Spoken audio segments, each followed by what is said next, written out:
What's up, everybody? Welcome to episode 4 of the Fatman and Chill. I am your host, the Fatman from the Fatman Gaming. Over to my side over here is Zio Keys, Garrett. You all know him. Zio, say what's up to the people. What's up, guys? Not exactly sure if our new castmate is going to join us or not. We're working on that. If he comes on, he comes on. You guys will know. So, just in case y'all know who he is, that is Blue. He is the third chair for right now. We don't know if he's gonna make it permanent or not. It's completely up to him.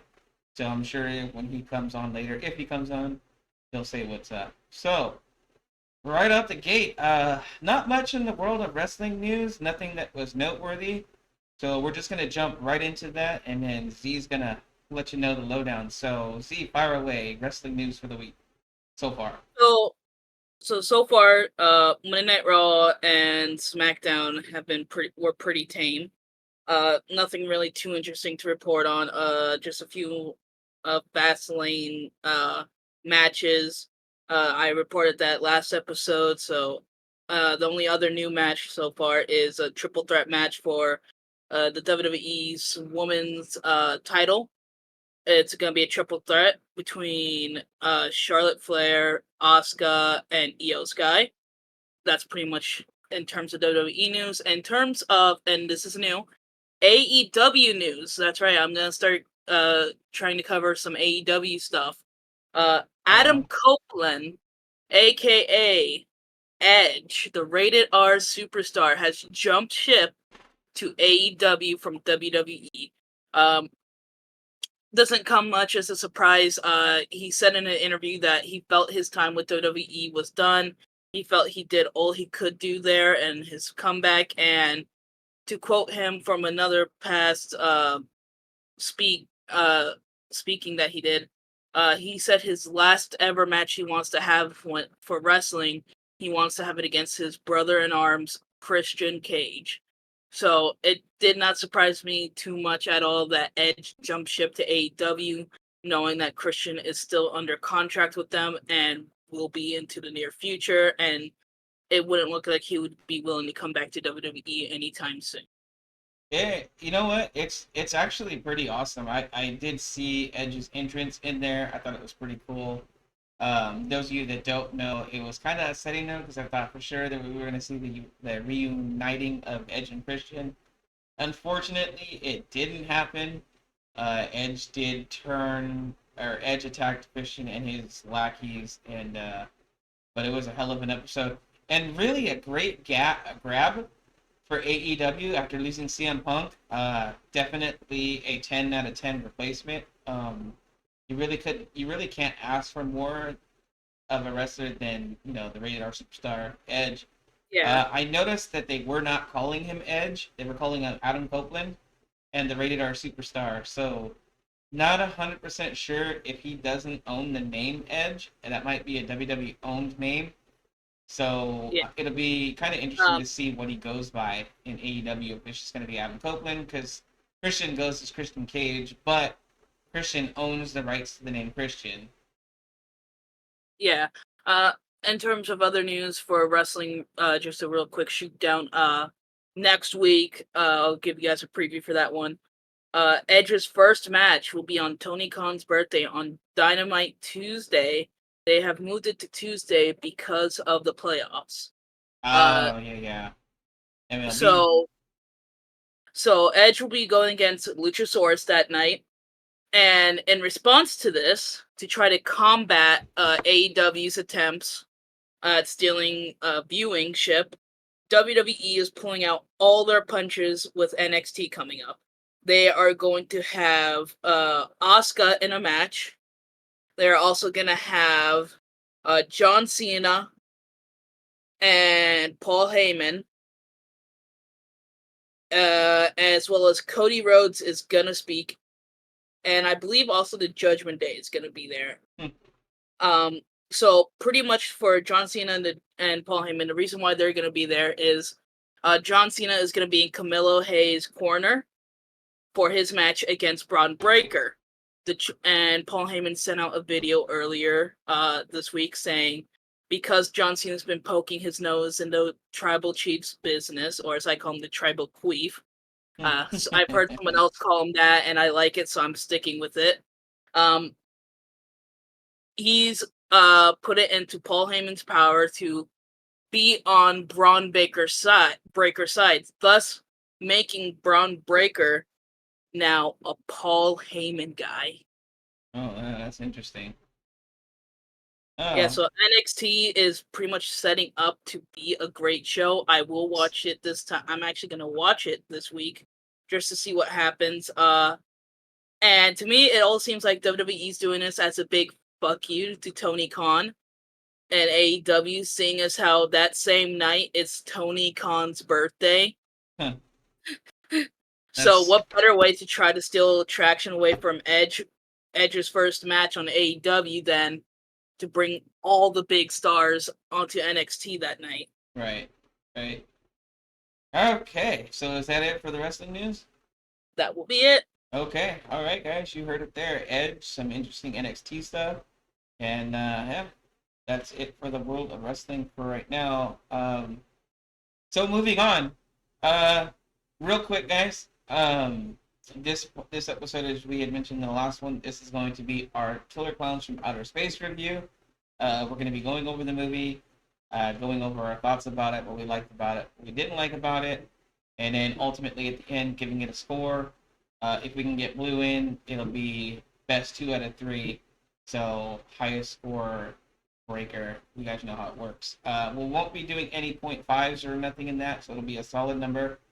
Um, so yeah, but before we get into that, we're gonna do the in real quick. I have an announcement. So in the spirit of Halloween and in the spirit of the Killer Clowns from Outer Space being our first movie review in October, and now I've decided that all October we're just gonna be reviewing horror movies.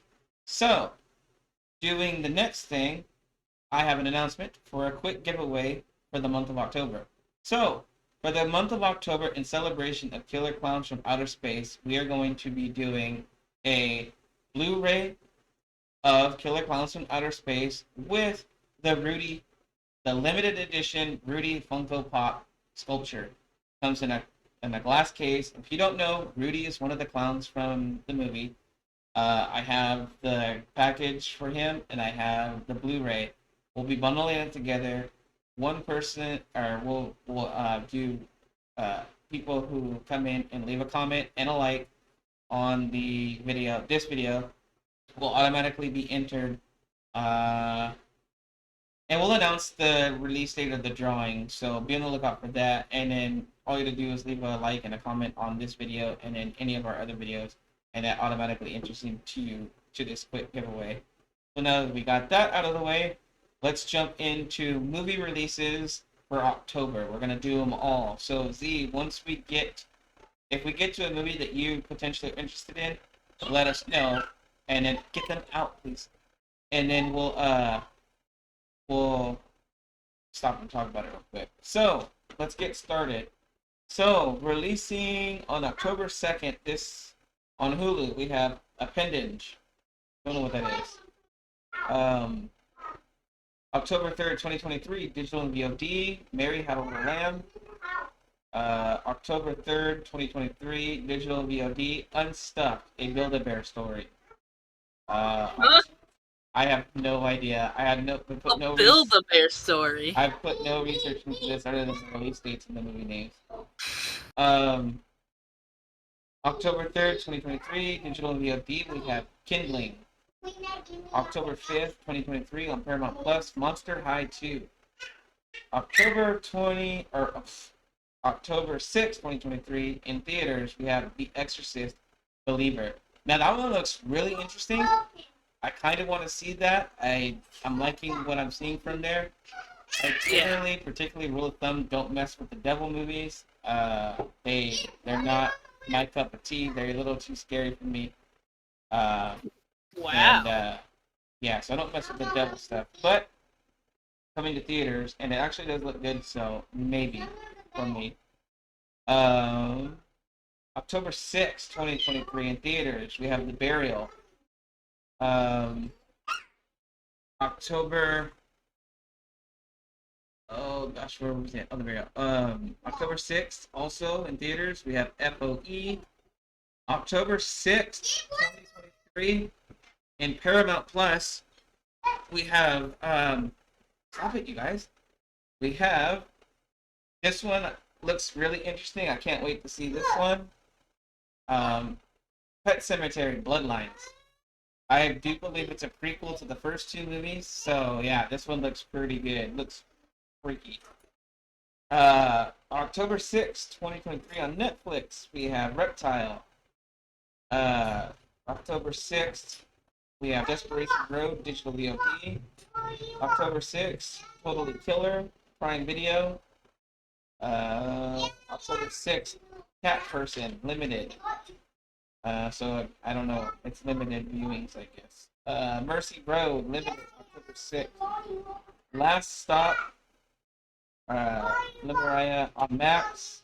Awareness, Prime Video, October 11th. Reality Winner, October 11th. Taylor Swift, The Eras Tour. Yay. Theaters, October 13th. Fair Play, Netflix, October 13th. The Burial, October 13th, Prime Video. Digital VOD, Dark Harvest, Dear David, Digital VOD. Those are both the 13th. The Conference, October 13th, not, Netflix. Damsel, um, 13th, Netflix. Killers of the Flower Moon, theaters, October 20th. The Post, October 20th in theaters. The Other Zoe, limited.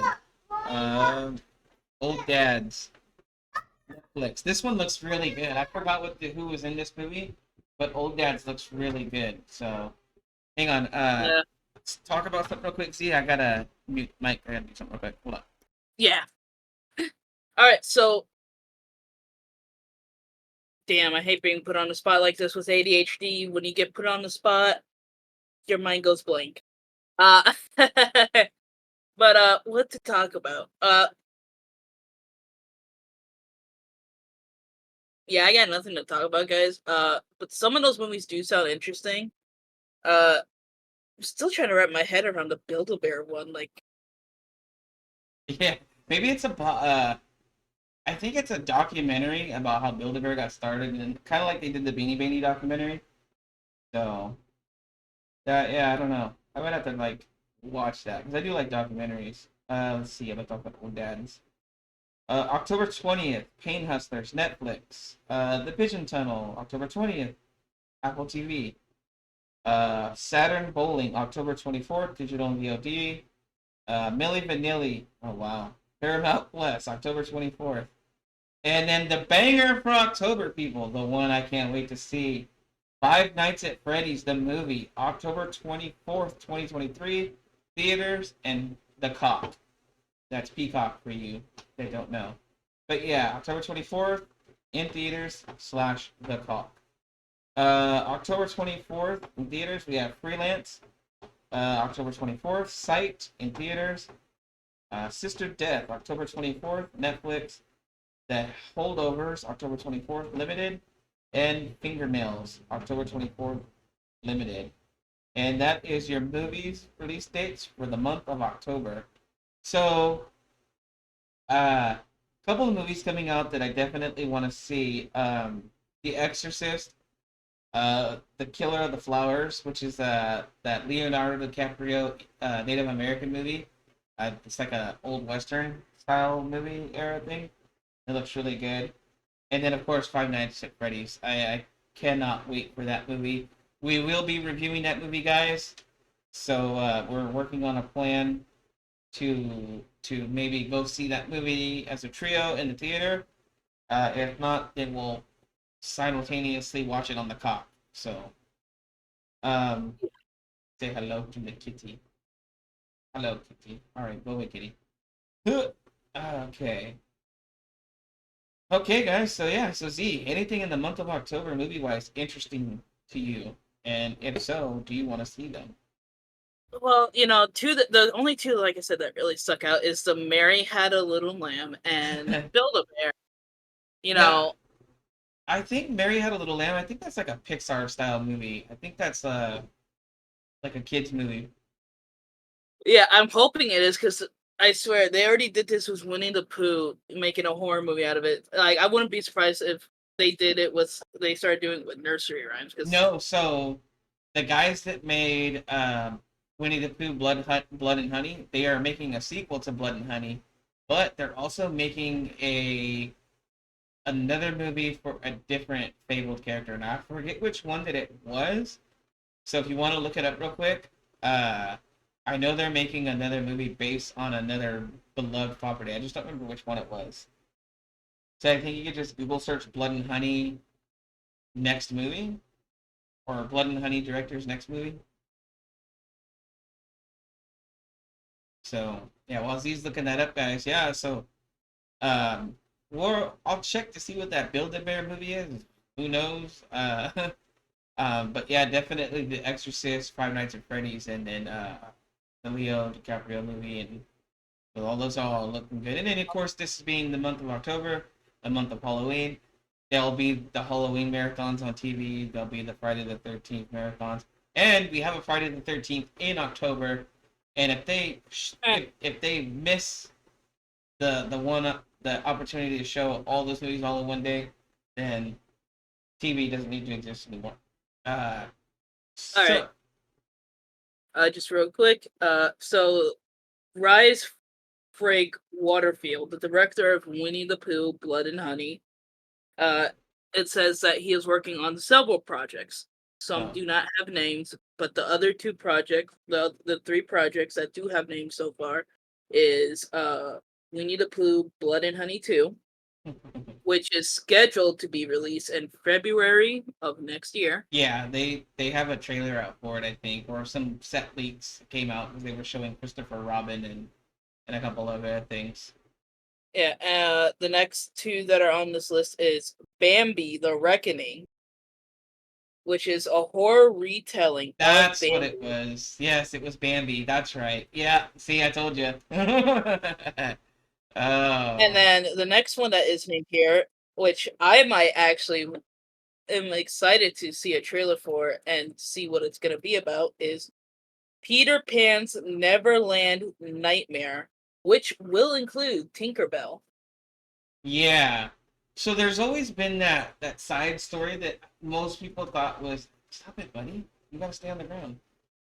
People thought was head canon for a lot of people, but there's always that thing with maybe Captain Hook was the good guy in the story of Peter Pan because Peter Pan kid well in the story goes that Peter Pan kidnaps boys and then when they grow up he kills the boys because they're no longer kids or whatever and Captain Hook was one of the lost boys that escaped and that's why he's after Peter Pan because he's trying to get his revenge for Peter taking his life away.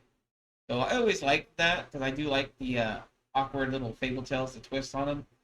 So I thought that was kind of interesting. But Yeah, maybe this movie will be that retelling finally that Captain Hook being the good guy. So yeah, that'd be cool. I hope that's what it is. I hope so too. Yep. All right. So moving on to the main topic of the show, guys. We're running at 18 minutes already, so we're looking good.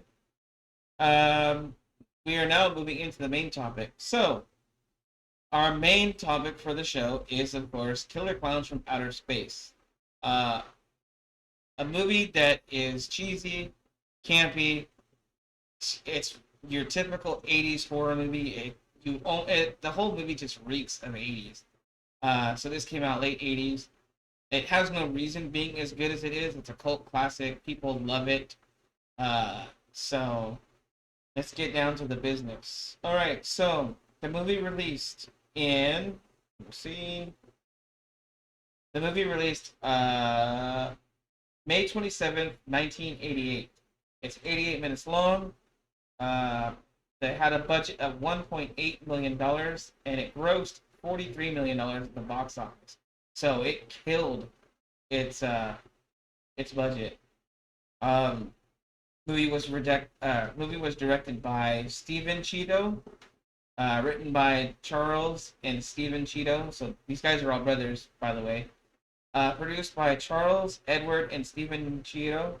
I hope I'm saying that name right. I'm probably not. The movie starred Grant Kramer, Suzanne Snyder, John Allen Nielsen, Royal Dano, and John Vernon. Cinematography was Alfred Taylor, edited by Christopher Roth, music by John Nazari, and then production company was Chiodo Brothers. Distributed by Trans World Entertainment, and yeah, that was it, guys. So, Killer Clowns was filmed in California. So, people who don't know, it was filmed in Mayanzio's home state of California. It was filmed partially in Watsonville. I think I'm saying that right. Watsonville, sorry. And then, of course, the great Santa Cruz, California. So, we'll get into that more. Z, just give people a brief summary on something real quick. I gotta go check something. I got someone at the door. Okay. All right. So, without talking too much about the movie, I'll give some opinion. I'll give. Mute his mic. Ignore background. Um, Killer Clowns from Outer Space. It is what it is. I watched it earlier today. I was supposed to have watched it eons ago. When this topic was approached to me by my podcast partner here. And I've just been super busy. I didn't get a chance to watch it today when I finally had time. Uh, all in all, you know, like my cousin said, it really is 80s. It should not have been that good of a movie. Like it really did scream 80s though. Like Sorry about that, it was guys. it was so 80s. I was like I thought I was watching I thought I was just watching a typical summer romance movie at first. Yeah, the movie is definitely something else. So, um, let's see. Uh, hang on, I'm loading my files, guys. Okay, so, um, all right, so we're gonna read the summary of the movie to you guys, the plot, that way you guys will get the hang of it. So the plot details might include some spoiler warnings, and then we're gonna go over our take, and then whether or not we did or didn't like the movie, and then we'll finish up with a grade or a ranking of the movie. So if so is Blue gonna join us or no? Yeah, I just sent him a message. I'll see if I get a response. Okay. If not, then it's fine. Okay, so The, the story goes as this. Just outside the town of Crescent Cove, Mike, really, Tobacco, and his girlfriend Debbie Stone are parked with other couples at the local lover's lane. And they spot a strange glowing object falling to earth. Nearby, farmer Gene Green, believing it to be Haley's comet, ventures into the woods to find the impact site. He stumbles upon a large circus tent-like structure, and he and his dog are captured by the mysterious clown-like aliens known as Clowns with a K. Mike and Debbie arrive to investigate for themselves. Entering the structure, they discover a complex interior and bizarre rooms, and eventually realize and the object, man, the object is a spaceship. Jesus, they need to edit this. They find gelatinized Gene Green encased in a sticky cocoon that is spotted by a clown, who shoots popcorn at them from a bazooka-like weapon, and then chases them. He is aided by another clown who uses a living balloon dog, which was awesome. So we'll stop there. So when they get into the tent and they realize that, and it's so goofy because the guy, the lead, one of the lead guys, Debbie's boyfriend, he's so cheesy that it's like, oh yeah, this is definitely like 80s movie with him doing the voices that he's doing, and then just adamant that they're in some kind of like Circus Olay type thing, and the girlfriend being the typical, oh, I think something's wrong type, you know. Uh, so I thought that was all kind of cheesy. So I was just like, yeah, come on. And then when the clowns finally show up, you're just like, wow, these guys are really gross looking, but in a good way, you know. And then when the whole scene that I just read plays out, and they fold the little balloon dog, and it starts moving, and they're running around with it. I thought that was really funny, but it was really cool too. So yeah, what do you think about the plot so far, Z? It's something. It's definitely something. Now let's not mention. Let's mention too that the theme song for this movie absolutely slaps. Like, there's no way that you can't like that song. It's catchy. It it sums up the movie perfectly. It's just a really catchy song. And those of you who want to hear it, it'll hopefully be the lead theme on the Spotify version of this. So just if you're watching this and you want to support us over on Spotify, even if you don't listen to it and just have it playing in the playground, be on the lookout. It's going to be the Fatman and Chill. It'll have its own channel, and then we'll do the Gamecast and then the Chillcast on their own separate pages. So be on the lookout for that. All right, moving on. The balloon dog. Okay. Narrowly escaping to the local police station, they report the incident to one of the officers and Debbie's ex-boyfriend, Dave Hansen, and his curmudgeonly partner, Curtis Mooney. Mike takes Dave to the site of the ship, only to find that it has disappeared and left a large crater in its place.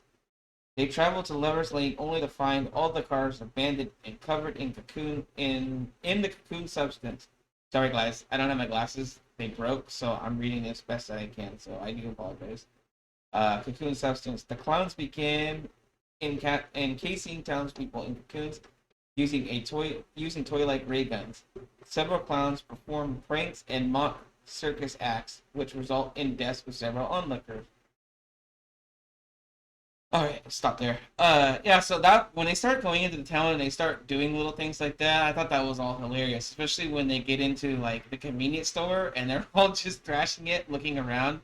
You got Shorty and then Rudy, and I think another clown was in there. So that part was hilarious, especially with the old man doing the really scared looking '80s look, and it was just like, uh.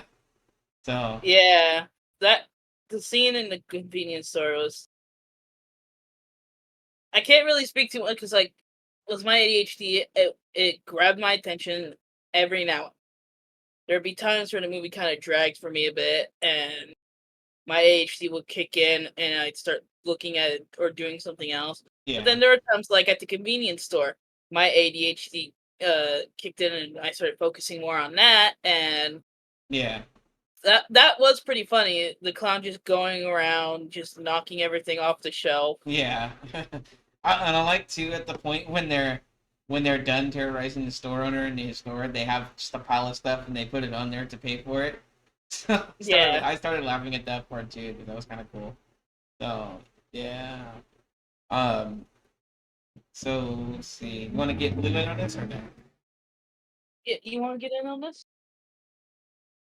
We were just talking about the store. Oh, the source scene? Yeah, Yeah, it was absolutely hilarious. It's like how creative it was, the way they were like, let's make it funny. It's how they would probably reacting in the convenience. They're probably like, what is Yeah. So it was cool too because at the end, and they put all that stuff on there, and they were just like, yeah, okay, we want all this stuff. So let's see. Okay, moving on. Mike and Dave witness a clown using shadow puppets to shrink a crowd of people and then dump them into a bag full of popcorn. They are then revealed to be clowns in larval form. Back at the police station, another clown arrives and Mooney arrests him, believing him to be a teenage prankster. Dave returns to the station to find the place ransacked and the clown using a deceased Mooney as a ventriloquist dummy. Dave shoots the alien in the nose, which causes him to spin wildly and explode.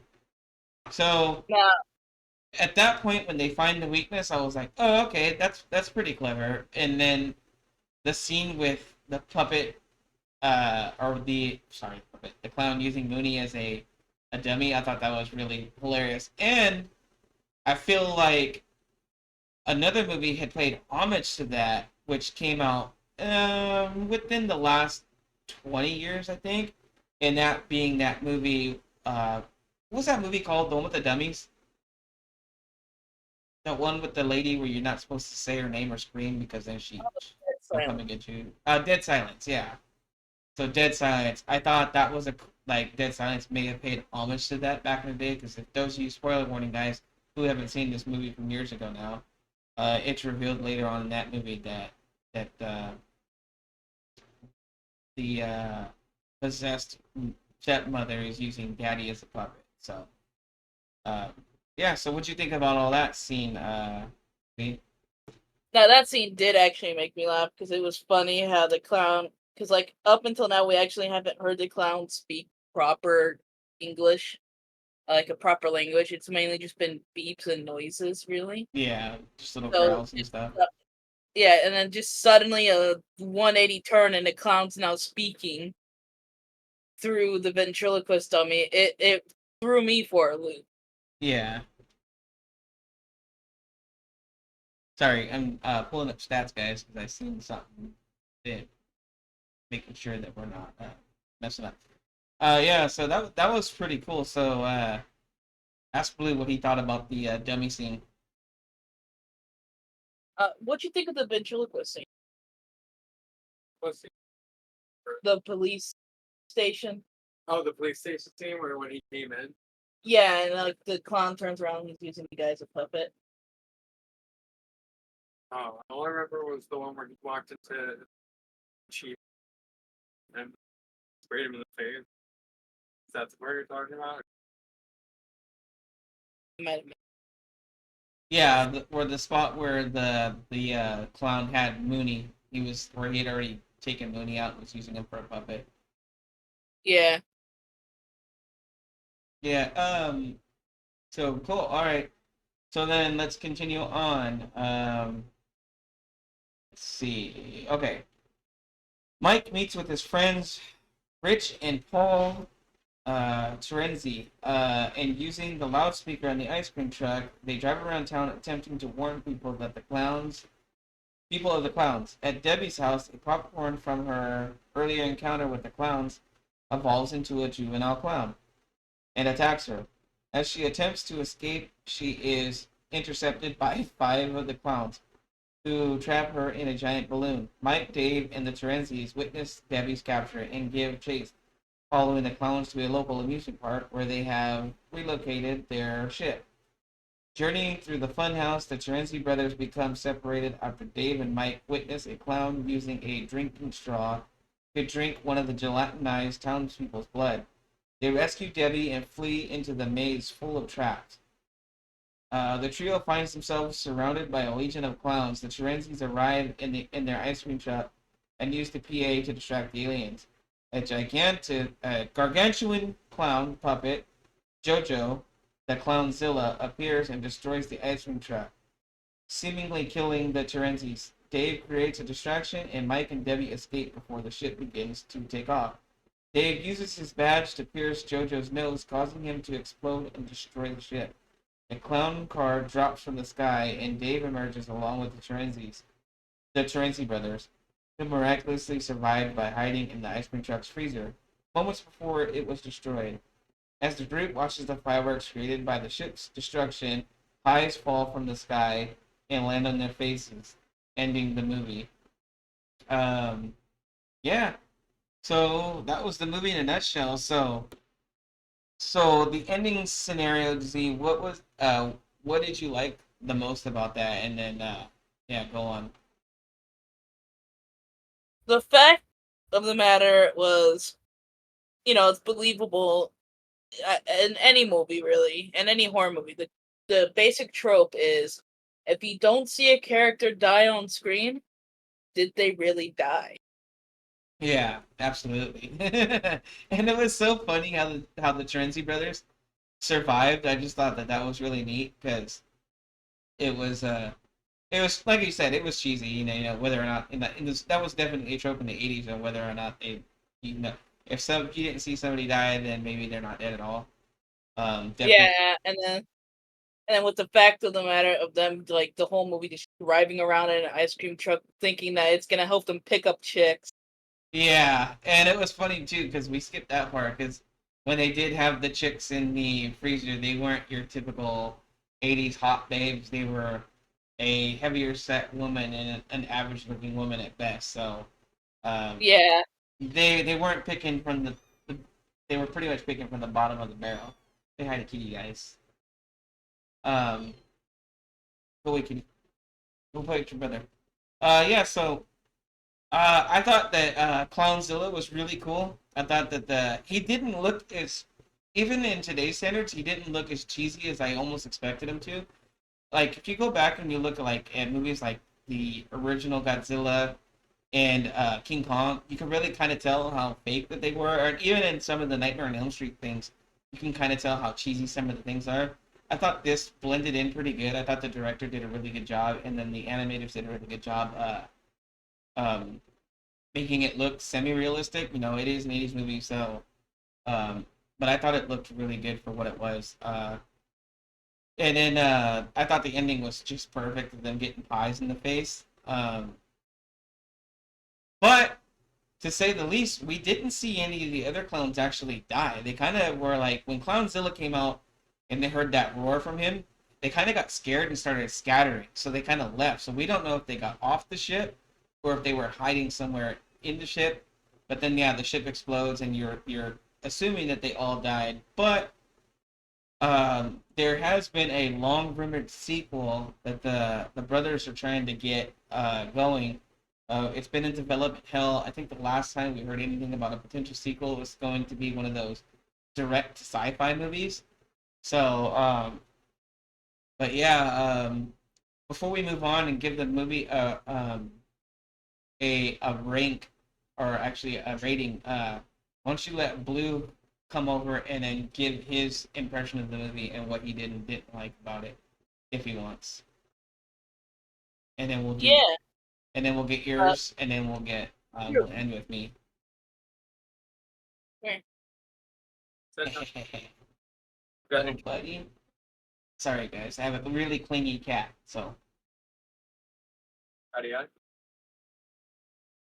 Oh yeah, hey Blue. All right, so I'll tell and see. We're gonna go in order. So give us your impression of the movie, what you did like about it, and then what you didn't like about it, and then we'll go. It'll go you, Z, and then I'll end it up, and then we'll all give a rank.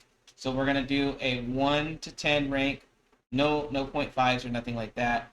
So then it'll be a solid one to ten. I mean, and then so yeah, what did you like about the movie, and then what didn't you like about the movie? So fire away. Like how creative everything. Like even when they shot the popcorn, and it was like just I don't know how to explain it properly, but that was one that just the way they had their own personality, character. You know what I mean? Clown or whatever. And I think it was actually a pretty good movie overall. It was like an older movie. I didn't because I have ADHD. It was hard to focus. You know what I mean? But I've seen Yeah. it. So like I've seen it growing up. But if someone would put it on, I would definitely be like, "Oh yeah, I want to sit down and watch it." You know what I mean? Yeah, it's definitely one of those movies that's like when it's on, it's like, oh, I'm gonna watch it. And then those of you who watch this and listen, it's free on Tubi right now, and it's also free on YouTube with ads. So it's out there for y'all to watch. It's definitely worth a watch if you've never seen it, and if you just enjoy it, it's definitely worth a rewatch. So then, yeah. So what didn't you like about the movie, Blue? What is something you thought could have been improved on? Some of the acting, but that's because it's back in the day. You know, like most of the stuff was just because it was out. So I think back in the day when it came out, this was like the hype. You know, everyone was like actually scared of it. Yeah. Okay, so all right, so then we'll bring you back when it's time to do the the final rating. So yeah, all right, cool. So thanks, Blue, for your input, and yeah. Slide back over to the studio. All right, so Z, what did you like about the movie, and then what didn't you like about the movie? Well, pretty much all the same points as Blue. We watched it together earlier today. Um, the fact that it's an '80s horror movie, it was a very cheesy film for a horror.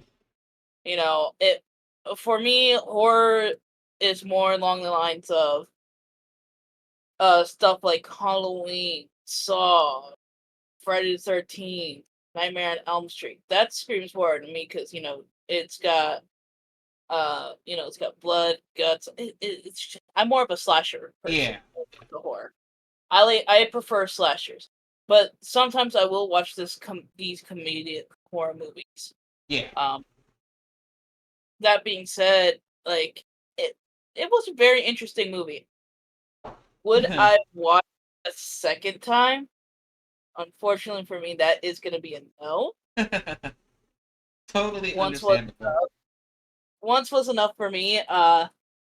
But they say in the business world, never say never to anything. So Right.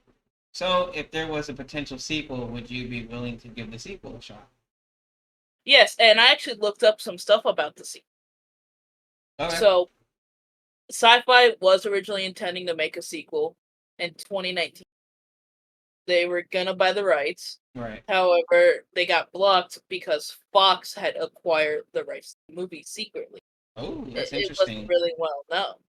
However, and they were gonna make the sequel, but then they got blocked because of Disney's acquisition. Oh, yeah. So, So does. now they own the rights, but now they can't make the movie because Disney will not allow. Hmm. Well, then, yeah, I mean, I see Disney giving it back to the. I do believe that the Cheeto brothers still have say so to it, so we'll see. But yeah, definitely can't wait for a potential sequel. Um, okay, so moving on to the final rating of this movie. Oh, actually, before we do that, so the things that I liked about the movie, I liked how cheesy it was. I liked how campy it was. I liked the clowns' design themselves. Shorty being my favorite clown. Um, Shorty was the one that was boxing the guy and knocked his head off. Shorty was the little runt of them all. He was my favorite. And then in the amusement park, when so that was another thing that wasn't mentioned in the plot summary is that in the amusement park before they when they get there originally, they they return to the ship and they run into a security guard. Well, the security guard stops them and tells them that park's closed, blah blah blah. And then the clowns proceed to throw pies at them. Well, these pies are like made of acid or something, so they like melt the security guard. After they walk by and start running back into their ship, Shorty puts a cherry on top of the security guard. I thought that was just hilarious. So, so yeah, Shorty was definitely my favorite, followed by Rudy. Rudy was the tall, lanky, obnoxious looking one. Fatso was the big one.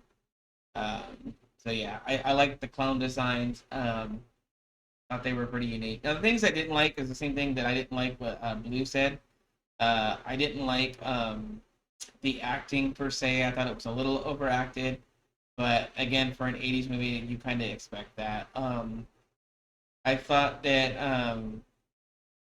some of the plot points were kind of rushed. I thought they could have fleshed some things a little bit out because they really didn't explain the popcorn and the clowns too well. They kind of just showed up, but um, and then I would have liked to have seen more in the way of. I would have liked to see more clowns too because there was definitely more. So that were really the things I didn't like, and then that was pretty much it. So yeah. So moving into the final part of the show now, we're gonna give our rating. So we're going to start with Z, and then is Blue still around? Yeah. Okay. So we'll go Z, Blue, and then I'll end it, and then we'll figure out an overall rank and see if we can agree to it. So Z, go ahead and start off. What do you rate this movie? 1 to 10. 10 being good, the best, and 1 being the worst. If I'm rating it 1 to 10, honestly, I'm gonna give it a 4 out of 10. A 4? Yeah. Okay. Now, can you explain why you're giving it a 4? Uh, like I said, I'm more of a slasher person, so it really took off a bunch of points for me. Okay. Uh, I'm not much of a comedic horror person. I'll watch them every now and then, but it's not my preference. And this is just solely based off of my preference for horror Right. movies. Because to me, like the horror genre, to me, it just screams, you know, death, blood, Yeah. guts, all that shebang. Yeah.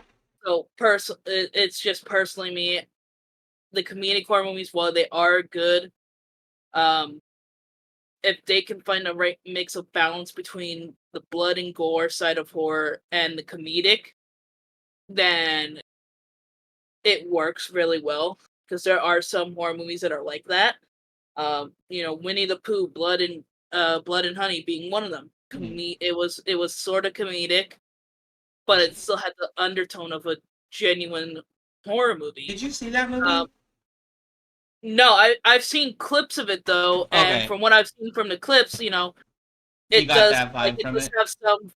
it does have some funny bits. Like it's not a Yeah. lot, but that's what makes a good comedic for me. That's what makes a good comedic horror movie. Now, if they were to make a sequel to this movie, hopefully they can take some inspiration from the latest generation of horror movies, Yeah. from the time that movie released originally to now, Yeah. and see the tropes as they come along and the cliches that are used and make it work to them, because if it just had a bit more of the cliches of a horror movie, I'd say I'd give it a higher score. But to me, it was more focused on the comedic aspect of the clowns Mhm. and less on the horror. Oh, that's fair. Okay. All right. So then, yeah. So what? Ask Blue to come over and then see and tell him to give us his rating of the movie, 1 to 10, and then his final thoughts of why he gave it that rating. I rated a about let's say 7 point. It was an older movie. Um, We're not doing this, by the way, so it's a solid. oh, so I guess 8. It was a good movie. It's old. You gave it an 8. Yeah, Okay. It's All about right. like an Cool. 8. it just felt like an 8 for you. Yeah, it's like up there. It's like it has a nostalgic vibe. That's why it's Right. like Yeah, that's why I gave mine a 4 because of the nostalgia of it. I will give it the points for that. Right. yeah. Which is why I put mine at a 4. Because it would have been lower if the nostalgia feeling for me didn't come back. 'Cause out of the '80s horror movies I've seen, it did scream '80s, and Yeah. that's why It I gave definitely it does. a good enough score. Okay, so then ending the show with me, I gave it, surprisingly, I'm with Blue on this one. I gave the movie an 8. I gave it an 8 because the practical effects were, for the time, amazing. I liked the Clownsilla scene. I thought that that was really well done. It didn't look cheesy, animated, or anything like that. Um, and yeah, it gives you that nostalgia feel. This movie is one of those movies that if you're late night and you're bored and you just want to watch something horror but you don't want to go full horror, Killer Clowns from Outer Space hits that vibe really well. Also, the theme song for this movie absolutely kills. Made by the Dickies, it's called Killer Clowns from Outer Space. Really good song. If you guys can go and see it or listen to it on Spotify or Apple Music or whatever you got, it's definitely worth a playlist spot because it is a jam. Um, but for me, yeah, it was definitely all the practical effects, the clown designs. Again, Shorty being the best one. Some of the comedic aspects hit pretty hard. They still, because of how bad they are, they hit really well. Yeah, so for me, definitely the movie is definitely an 8. So we've got 2 8s and a 4. So we are going to go now on the overall rating. We will do the point system. So to make it fair, overall, we'll rank it. Let's go. Let's go 7.5. Does that sound fair? Yeah, that sounds about right. Okay, because we gotta lower it because of the 4 being so low, and then me and Blue both being tied in an 8. We'll go ahead and just lower it down a point. So overall, a 7.4, which is actually great. That's still a great score.